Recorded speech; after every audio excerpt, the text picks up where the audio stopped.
Hello guys, कहानी शुरू करने से पहले आप लोगों को बता दूं, आप लोगों को कहानी पसंद करते हो ना, फिर क्यों चैनल को सब्सक्राइब नहीं कर पाते हो?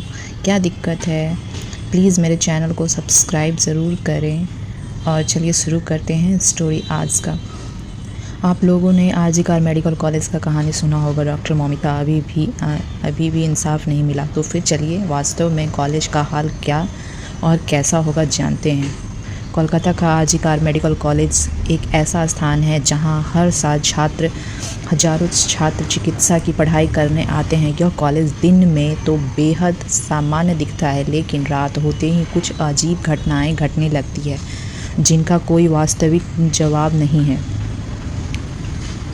तो रात में मेडिकल कॉलेज का पुराना हॉस्टल सबसे ज़्यादा डरावना हो जाता है।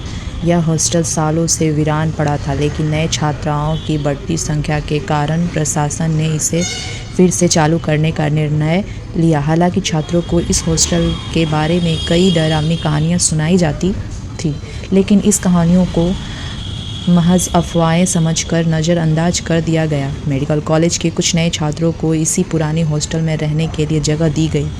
इनमें से एक था सुमित, जो कॉलेज का नया छात्र था। सुमित एक होशियार और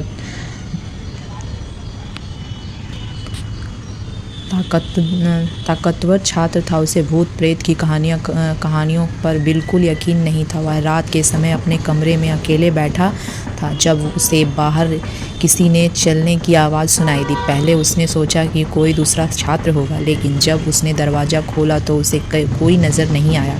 वह वापस अपने कमरे में आ गया, पर वह आवाज़ बार बार आने लगी। अब सुमित को थोड़ी घबराहट होने लगी, लेकिन उसने इसे मन का भ्रम मानकर सोने की कोशिश की। अगली रात सुमित और उसके दोस्त ने हॉस्टल की भूतिया कहानियों के बारे में चर्चा की। उसके एक दोस्त मनीष ने कहा, तुमने उस डॉक्टर के बारे में सुना है जो इस हॉस्टल में मारी गई थी? सुमित ने यह सुनकर हंसते हुए कहा, यह सब अफवाह है, कोई भूत नहीं है। मनीष ने गंभीरता से कहा, नहीं सुमित, यह अफवाह नहीं है। उस डॉक्टर का नाम मौमिता है। रात के लगभग 3 बजे वह एक बार ड्यूटी ख़त्म करने के बाद सेमिनार हॉल में लौटी थी और मौमिता गहरी नींद में थी। तब संजय रॉय, जो कि एक सिविल वॉलंटियर था, ने हॉल में प्रवेश किया। शराब के नशे में धुत संजय रॉय ने मौमिता पर हमला किया। मौमिता ने पूरी कोशिश की कि वह खुद को बचा सके, लेकिन संजय रॉय की ताकत और उसकी क्रूरता के आगे वह हार गई। संजय ने मौमिता का बलात्कार किया और फिर उसकी हत्या कर दी गई। उसकी हत्या के बाद उसकी आत्मा आज भी यही भटकती है। सुमित ने यह सब सुनकर फिर से मजाक उड़ाया और उस रात सोने चला गया। लेकिन उस रात कुछ और अजीब हुआ। आधी रात को उसे लगा कि कोई उसके कमरे में खड़ा था। उसने आंखें खोली, लेकिन अंधेरे में कुछ साफ दिखाई नहीं दिया। तभी उसे दरवाजे के पास हल्की हल्की आहट सुनाई दी। सुमित ने सोचा कि यह उसका भ्रम है और उसने सोने की कोशिश की। तीसरे दिन कॉलेज में परीक्षा थी और सुमित पढ़ाई में पूरी तरह डूबा हुआ था, पर मन ही मन उसे रात की घटनाएं परेशान कर रही थी। उसने अपने दोस्तों से इसका जिक्र नहीं किया, क्योंकि उसे लगा कि वे उसका मजाक उड़ाते। रात को फिर वही आहट आने लगी। इस बार सुमित ने हिम्मत करके दरवाज़ा खोल कर देखा, लेकिन कोई बाहर नहीं था।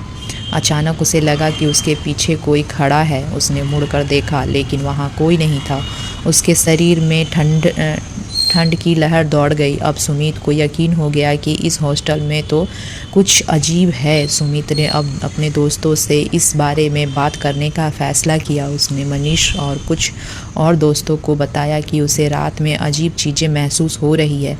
मनीष ने कहा, मैंने तुम्हें पहले ही कहा था कि यहाँ कुछ गड़बड़ है। मुझे लगता है हमें इस हॉस्टल के बारे में और जानकारी जुटानी चाहिए। वे सभी लाइब्रेरी गए और पुराने रिकॉर्ड्स खंगालने लगे। उन्होंने पाया कि कुछ दिन पहले एक नर्स की हत्या इसी हॉस्टल में हुई थी। डॉक्टर का नाम मौमिता था और उसे निर्दयता से मारा गया था। उसकी आत्मा आज भी हॉस्टल में भटकती है और जो भी वहाँ रहता है उसे परेशान करती है। यह जानकर सुमित और उसके दोस्त घबरा गए, लेकिन उन्होंने सोचा कि यह सब महज सहयोग हो सकता है। उन्हें निश्चय किया कि वे इस मामले की सच्चाई का पता लगाएंगे। सुमित और उनके दोस्तों ने उस रात अपने कमरों में कैमरा लगाया ताकि वे देख सके कि रात को क्या होता है। आधी रात को जब सब सो रहे थे तब अचानक एक दरवाज़ा अपने आप खुलता और बंद होने लगता है। कैमरे में दिख रहा था कि दरवाजे के पास कोई दिखाई नहीं दे रहा था, लेकिन दरवाज़ा खुद ब खुद हिल रहा था। सुमित और उसके दोस्त यह देखकर हैरान रह गए। अब उन्हें यकीन हो गया कि इस हॉस्टल में कुछ भयानक हो रहा है।